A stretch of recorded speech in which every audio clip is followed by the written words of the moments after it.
Hey y'all, I'm back with my trusted sidekick here, Mr. Miyagi. And this week, I'm not going to do neither a book review nor a movie review. I'm going to tell y'all about a couple of TV shows that I've watched recently that I think you should check out. First up is the 6888. So the online description is during World War II, 855 women joined the fight to fix the 3-year backlog of undelivered mail. Faced with discrimination and a country devastated by war, they managed to sort more than 17 million pieces of mail ahead of time. Now, they were given 6 months to do the job. They did it in 3. But that's not all this movie is about. It's also about childhood friends Lena and Abram, who falls in love in the 1940s as he's preparing to deploy. And why do I stress the 1940s? Because Lena is black and Abram is Jewish. Abram dies shortly after becoming an officer pilot, and the heartbroken Lena vows to enlist upon graduation. It's also about other enlistees who will become her friends. It's about Captain Charity Adams, played by Kerry Washington, who did an excellent job, and Lieutenant Noel Campbell, who trained them. Now, it's also about how, despite being very well trained, they were not immediately given orders. Finally, when they were given orders, it was setting them up to fail. Remember, they gave them 6 months to sort 17 million pieces of mail.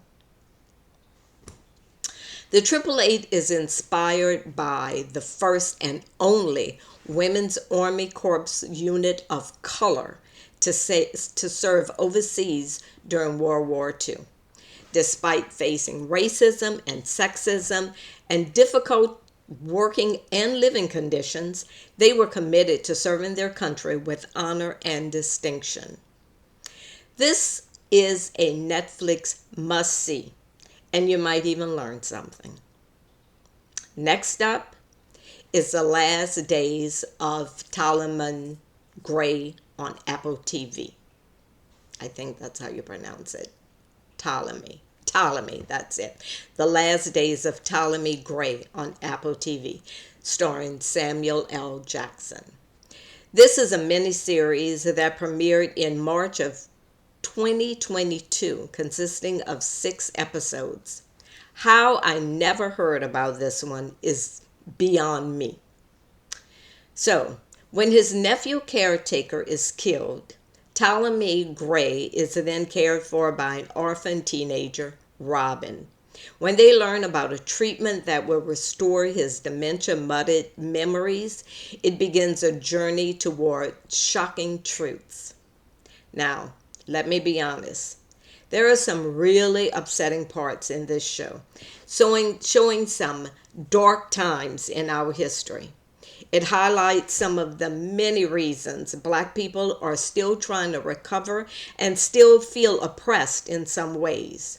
We endured so much for so long without having true opportunities to heal, all while being blamed for bad deeds, refused opportunities, and so much more. For these reasons, this is why I'm so angered. I'm still so angered and confused by the Black men and women who supported and elected the felon they now call president. They just abandoned all history and truth. But back to the show. Samuel L. Jackson really should have won an award for his performance in The Last Days of Ptolemy Gray. He played the hell out of that role. I think it was his best performance to date. Now, I've watched several other shows that I've enjoyed, but these 2 really stuck with me, so I just had to share them with y'all. Watch them. I don't think you'll be sorry. I'm Giselle Cooper. Thanks for watching, and I'll see y'all next week.